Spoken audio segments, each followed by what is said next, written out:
आज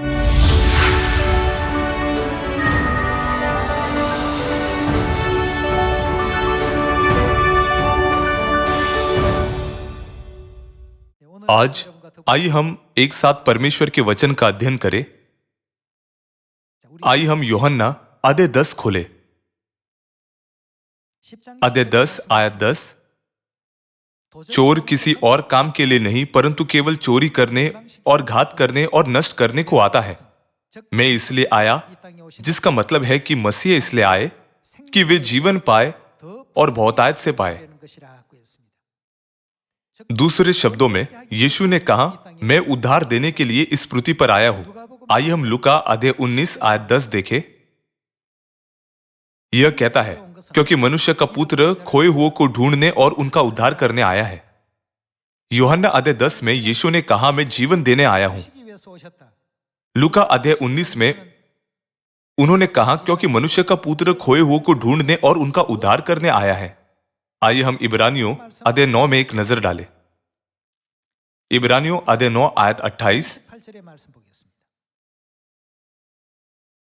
वैसे ही मसीह भी बहुतों के पापों को उठा लेने के लिए एक बार बलिदान हुआ, और जो लोग उसकी बात जोते हैं उनके उद्धार के लिए दूसरी बार बिना पाप उठाए हुए दिखाई देगा।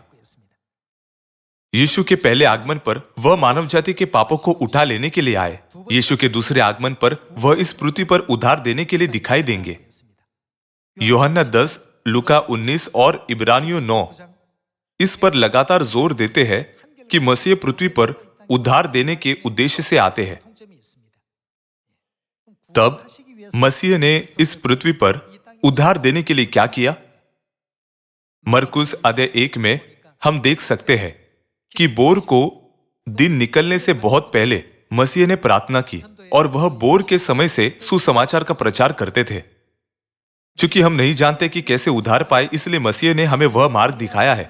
यह संसार के बचाए जाने का मार्ग है। उन्होंने हमारे लिए विश्वास का उदाहरण स्थापित किया।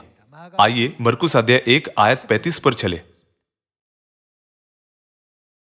बोर को दिन निकलने से बहुत पहले वह उठकर निकला और एक जंगली स्थान में गया और वहां प्रार्थना करने लगा।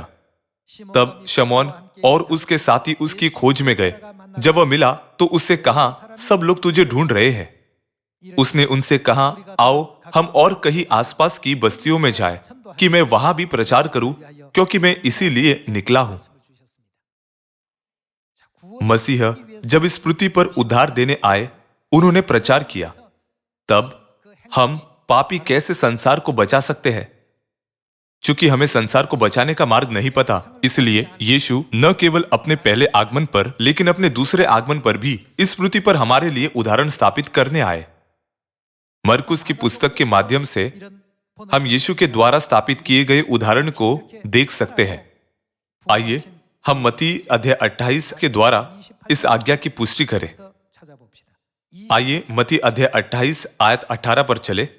यीशु ने उनके पास आकर कहा, स्वर्ग और पृथ्वी का सारा अधिकार मुझे दिया गया है, इसलिए तुम जाओ, सब जातियों के लोगों को चेला बनाओ और उन्हें पिता और पुत्र और पवित्र आत्मा के नाम से बपतिस्मा दो, और उन्हें सब बातें जो मैंने तुम्हें आज्ञा दी है मानना सिखाओ। और देखो, मैं जगत के अंत तक सदा तुम्हारे संग हूं।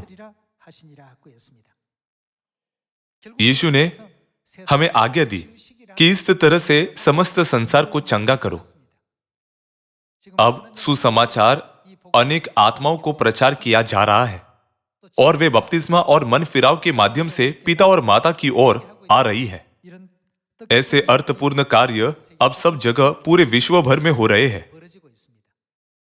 इससे पहले कि यह वर्ष समाप्त हो जाए, आइए हम इस सुंदर और अर्थपूर्ण कार्य को पूरा करें।